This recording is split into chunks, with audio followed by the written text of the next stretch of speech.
everyone. Welcome back to Marriage Matters. So today we've got an interesting topic for you guys. We're going to talk all about, drumroll please, sex. Yes, we said it, S-E-X, the awkward one. So, I think I'm going to quickly hand it over to Mrs. C before I get in trouble for saying, No, I think you can start with this one. This is about the head of the house starting it. We're all cozied up in bed with with my gown on. Yeah. But, to create that kind of little intimate scene so y'all know where we're going with this, okay? So, Mr. C, start with a verse or something. Right. Set the pace. So I think the first thing that's super, super important is to understand the role of sex as God intended it, right?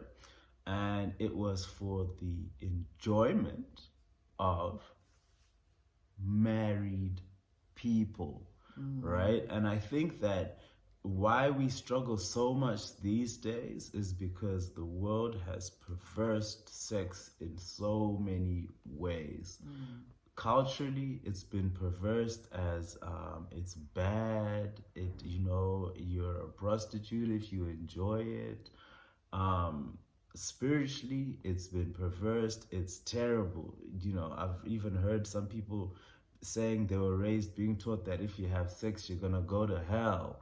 Do you know what I mean? Like, it's just like, it's bad, bad, bad. But the way God intended it was for the marriage setting. It was for our enjoyment.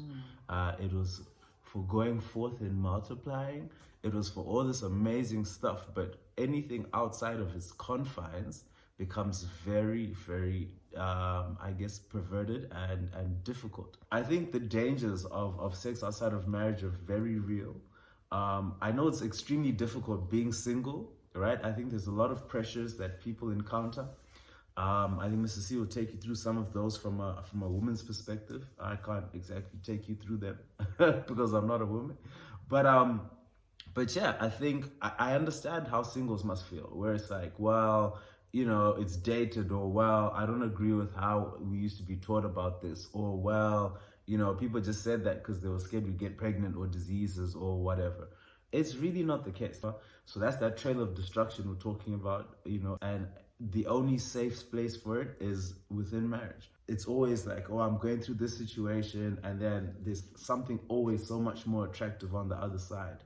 But that attraction is how the devil gets you, and then you pay attention to it, and you walk towards it when you should have been running. And then you end up with a life full of destruction, and you ask yourself why. It's biblical, guys. Just to touch on what Mr. C said, I think that a lot of the times the singles have this idea that sex is a way of keeping their man, and sex is a way of solidifying the relationship. And, we've all been caught up in these traps of, oh no, if you don't have sex with me, then, I'm going to find someone else. Or if you don't have sex with me, then, it means you don't love me. I need you to snap out of that, because that is a trap. Sex outside of marriage is Satan taking what God created as, a good thing, and it's being perverted into making it seem as if the gift of marriage is, bondage, when in reality, multiple partners is what, scars you deeply, long term. So freedom, from that is being able to choose to stay within the boundaries of what is safe, and that is the safety of what the Word of God says. And what Mr. C highlighted in Proverbs 5 verse 11 to 14 about how he was consumed by, this love and deep lust for someone else's wife, to a point where he got that man killed. He sent him off in the army, got him killed in the front line because he couldn't live with the idea that he'd done this to him. You guys know the story. But we don't want to go too much about the Bible verse side of it, because you guys need to read your own Bibles too. Like, we can't be spoon feeding you all the time. What we want to talk about is the sex principle when it comes to marriage. And I'm going to read you a few notes that we got from one of the series that we're watching from Craig Gresham. Is that his actual name? I always mess up his name, but he was, so he said it so beautifully, how he mentioned how sex in a marriage setting starts before. Thank you. Look at him, he's getting all touchy-feely with me. He's about to get it on. Sex starts before the bedroom, okay? So I feel like a lot of us have this idea that just because we get home, town, bed, that's when, action starts. Action doesn't start there. For us women, we need like our engines warmed up, okay? You gotta rev a little bit. No, so katanga mbota in winter time, no more muka. You gotta switch that item on, leave it to be warming up, and then you can take your ride. It's the same thing with us. I'm just letting y'all know, okay? So you gotta honor that. And if you go to Songs of Solomon, he speaks so beautifully when he's speaking to this woman, because he's quoting this woman. And he says all these amazing, crazy things that we can laugh about now. But your neck is like the Tower of David, your lips are like the Chi of what. These are you guys' lyrics to us when you're throwing bars, right? We want to hear those things. We want you to be texting us during the day, babe, how are you? I miss it when you do this, and wow. Those things, softing is the key. And, it's called foreplay. I think I definitely agree with that point. I think that if I look at our marriage and our sex life, and then you look at, I guess, the seasons of it, right? When it's been good, when it's been kind of like, meh, when it's been, and you find out that the times when it's been good, there's a couple things that have happened. Yeah, there are key things that right? would have happened. Number one, we're usually very spiritually intimate, right? As in we are praising God together. We're in the same place. We're doing Bible study together. We're reading Bible. We're praying. Where everything is just in tune in that area. So we're growing together. Yeah. Right. Which kind of just brings out God's love. And once God's love is flowing freely within you, there's a fullness about it. Exactly. And you're looking at your partner different. And when they look at you, it makes you feel a certain way that you otherwise wouldn't pay attention to. And and when they're hugging you or they're touching you or whatever, it's like a different feeling altogether, just because you're in a different place with God. Vibes, exactly. And then I think the second thing, yes, and exactly what Mrs. C was saying, that for us guys, we need to understand that the things that necessarily excite our women, right? I'm giving you the PG version. I'm trying to get over my my shyness over this topic. But the things that excite your spouse will be things like exactly what she's saying, how you're talking to her. You've shown an interest during the day. You don't take a lunch every day, but guess what? If you just surprise her one day, that's gonna do wonders.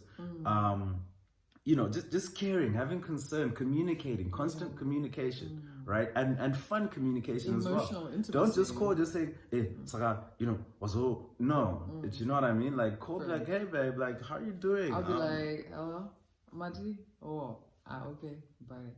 When you see me in the bedroom, there'll be no me. Right, because I think that's where we get it wrong. It's like you wanna kind of trample on your wife all day, and then get home, and then they just expect boom bang, because you're like, wow, your body's not yours. It's the Bible tells me it's mine, so just do it out of. That's what happens. There's duty, but then there's. I was gonna say that, Kuti, that's love. It feels as if most women end up acting out of duty. Because like, you don't have that intimacy with your person. It's like you end up just doing it. If I don't let out, then he gonna go find that somewhere else with somebody else. So you don't want that kind of relationship where no, you don't. You're only giving in because you're like, this is out of duty as a wife. It should be. Oh my fear gosh. that if I don't, he's gonna cheat. Like, guys, marriage is. The foundation should be God, right? And God is all about love. So if your marriage is kind of got factors where it's determined or predetermined by fear, if I don't do this, he'll do this, or she'll do this, not safe. Or bound by a spirit of fear. Do you understand? Like, that isn't the way God intended marriage to be.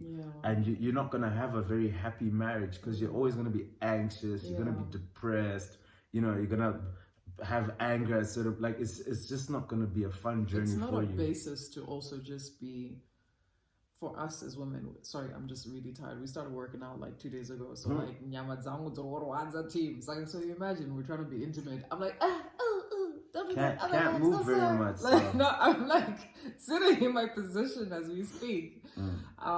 Sorry, my point. For women, I think it's so important to understand us in the sense that there are a lot of things that make us feel like we can get, turned on, rather, that's the word, not turned. When you do things that are so simple, like washing the dishes, helping cooking. And I feel like a lot of men are looking at this like, this weekend, mate, you are missing out on the best sex of your life. Go wash a dish and see what your wife will do for you. Those things are just so simple, like helping put the kids to bed, helping with the homework. I know y'all are just like, why basa mukadzi ukatanga kutaura nyaya yekuti basa remukadzi ka watoirasa. Because a lot of the times I feel like there's a mentality of what women should do and what men should do. And I want us to run away from those stereotypes and scenarios. Exactly. I want us to think, okay, if a woman is able to go out there, hustle, make money, surely a man can also just help at the house, big dinner for the family, and put them to bed. It's not about roles in the household. Yes, it's good to clarify those roles sometimes, but it's also good to say, right now my wife is tired. She's done this and this the whole day. She spent the day with the kids. Let me just help her. I promise you, no matter how tired she is, when y'all are in the bedroom, there'll be no tired anymore. Ask him. It's like, it's help, right? And again, marriage is about serving one another. Yes. So if you have this hard heart where you're like, well, I will never wash a dish, or I'll never do this, or guess what? Like, it's going to be difficult for your wife to open up emotionally to you, because sometimes those are the little things that she needs help with that increase her sexual juice appetite towards you, right? And it doesn't mean, what people like saying, like wagajgiswa, or all of these funny. No, guys, it means you love your wife. She's important to you, and you take her needs seriously, right? And if you're not going to take the needs of your spouse seriously, then why are you married? Stay single, and you can have yourself to take seriously, right? So I think that's an important one too. Yeah, and sometimes life can get crazy, with the topic of having kids. We have to, and with the whole homeschooling thing, mate, I'm tired. You can see even my voice, I'm trying my best, but I am tired.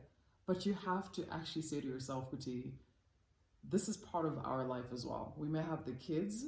Okay, so what's our plan? Should we say, Gogo, please take over for the weekend? Should you say, okay, there's a play date? Should you say, okay, by this time kids should be in bed? So you can create that time for each other, because you may have kids, but it doesn't mean that the kids now take priority in your marriage. Because ultimately, a lot of us wives and moms, specifically moms, we end up doing this thing where we say, so I'm going to give my energy and time to them more. This is still your baby. Baby. This is the one that you started saying baby to. So if you neglect this item, I'm just letting you know, it's not going to go very well for you. So we need to plan these things sometimes. And I know that sounds very crazy, like, you plan sex? For those singles out there, when you're married, y'all got to schedule it in sometimes, because it doesn't happen the same anymore, because your life gets so full of different things. You don't expect kuti homeschooling each other at 6 p.m. because I want to cook for my husband most of the time. Lucky if I get home and it's just late and then the maid would have cooked and then I can at least rest. But I would want to do those things for my husband and my family, so that my kids can grow up saying to Mom the food that she used to cook, and want to come home to eat at mine, when they're older. But then I still need to make the time to know what to eat, even within this time of the things that are happening. I want tonight, okay, put it this way. Let's say during the day, we're like, okay, babe, we text each other. Okay, sweetie, so what are you doing today? Those are very important points. You're communicating throughout the day. And in doing that, you're building each other up. That way, even on that day, we've been talking the whole time on text. I know that night is on.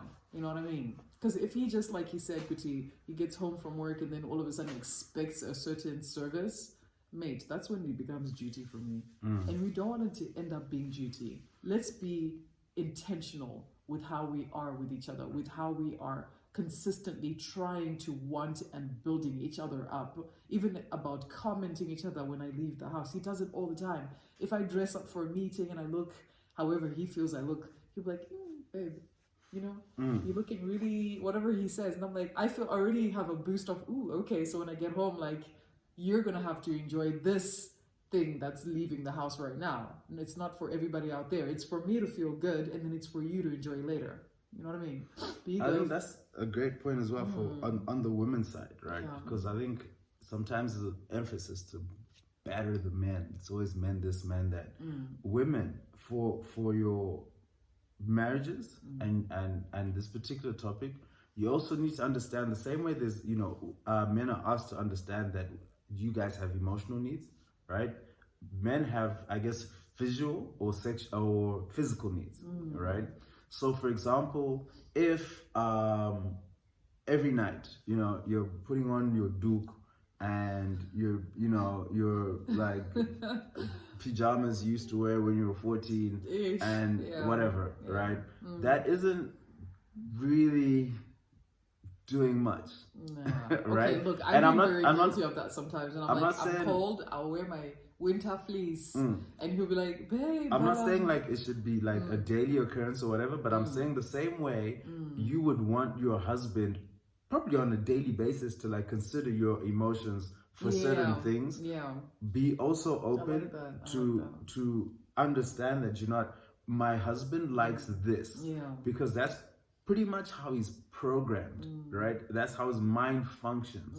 So if I only look good because I'm going out with the girls, or I only look good when I've got a meeting, but when I get home, it's like, wow, I don't look good for you. What are you communicating? What are you saying? Because remember how you were at the beginning. You would do all those things for him, right? And so why is it changed? That shouldn't stop, there should be a shift. It should actually get better, increased, and be like, well, I'm gonna keep trying to find ways to like excite you and like whatever. Like, okay. You understand? Because it's important. It leads to a healthy, God honoring sex and marriage, right? So the funny thing is, you know, and women might be like, oh no, it's a lot of effort and he doesn't do this, and then the same women would be like, oh, now he's like, you know, cheating with a younger person, and the person dresses like this. We're not saying just because you're not dressed up, that's why they cheat. Look, cheating is a choice. Exactly, right? It is. But I think incentivizing the situation is what I think Mr. C is trying to say. I'm trying to say that, you know, when a man is getting what he's getting at home, and you guys are equally happy, right? You're both making an effort, and you're Christ-centered, right? The distractions, the lady with the honey lips and the, you know, whatever, is not so prominent. He'll look at her and say, okay, she good looking, but my wife. Do you know what I mean? Because you're happy with what you got at home, right? So again, we go back to serving each other, loving each other, you know, prioritizing one another, and all of those things combined, tick, tick, tick, will lead to a better marriage and better sex. And I think let's also try step away from not punishing each other when we're not happy with each other.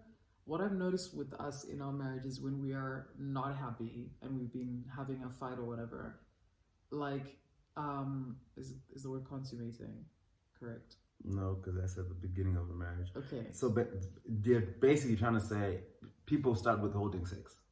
So if what I was trying to get to was when I'm actually not happy with him, but then I'm like, oh my gosh, the Bible says do not withhold sex. But I literally go through the scripture. I'm like, do not withhold sex unless y'all are going through a fast and you both agreed you're not going to do it. When I then say, okay, mate, can we just get with this in my ring? I actually enjoy it even more, because then we rekindle, and like the passion and the emotions of how frustrated and angry I was, they all go away, because it's like you're solidifying that bond all over again. You're creating that intimacy and passion and rekindling and reminding yourself, dude, so what was the fight about really? That was so stupid. I'm not even angry anymore. You know what I mean? So I'm just encouraging you, putting in that work, wives, that even when you're upset, right? I'm not saying now become, submissive to a point where you feel like, no, we're not trying to force the situation. We're trying to say, let's always refer back to what the word says. Let's not withhold sex because we're upset, Anditi. Let's do it when we are both like, okay, we're fasting right now, so we need to be in a certain mind space, okay? Because once you start doing that, that's when it goes back to Mr. C saying to, well, it's the same thing as y'all not dressing up for us anymore. We're going to start looking somewhere else. And it does say in that same verse, Kuti, lest you end up getting tempted. So at the end of the day, some of these things end up being our fault by ourselves, not as in a wife, but as a husband or even a man. If he withholds sex for me, bruh, Not you even don't just believe that. if I see, So, I like, see that six pack, I'll be like, whoop, you know, whoop. I think a big reason why women cheat, right? And I'm not condoning anything. Please do not, I think a big reason is because emotionally they're starved. Yeah. Right? And then there comes this Prince Charming who's like, he's paying ticks attention. all the boxes of the things hubby's not doing. He's paying attention. Yeah. He's listening. He's communicating. And this is how all relationships start, by the way. This is why that whole grass is greener principle is comes in. For me, like, it's just like, guys, can you not see? But I need you to understand, it's like such a stupid thing because it doesn't last. That thing is so like the Short same way term. you guys had that fire blazing at the beginning of your relationship when you're dating. It's the same way you always have a fire blazing with someone else who's new. Anything new is exciting. Like, you're like, you know what I mean? So just always remember that whatever it is that you feel is so exciting with that thing that you found, that new toy ultimately will get old as well. So never look at like the verse that Mr. C read at the beginning. Look at it, drink from your own well. You know what I mean? Sister. Your own sister. I don't want to say sister. That's why I said once we have that, I promise you, this become amazing. Okay? Because we've had great sex. Like, I'll be like, wow, did this really happen to me? I will sit here humbly, acknowledging that. No, it's teamwork. It's like everything's together. I'm sitting here humbly acknowledging. Excuse me, you're supposed to say something else about me too. Everything. Oh wow. That's what I want to say. Oh. Anyway, guys, it's been awesome talking to you guys, sharing. I'm editing that part. Yeah. You're so mean. We love being able to share with you. It is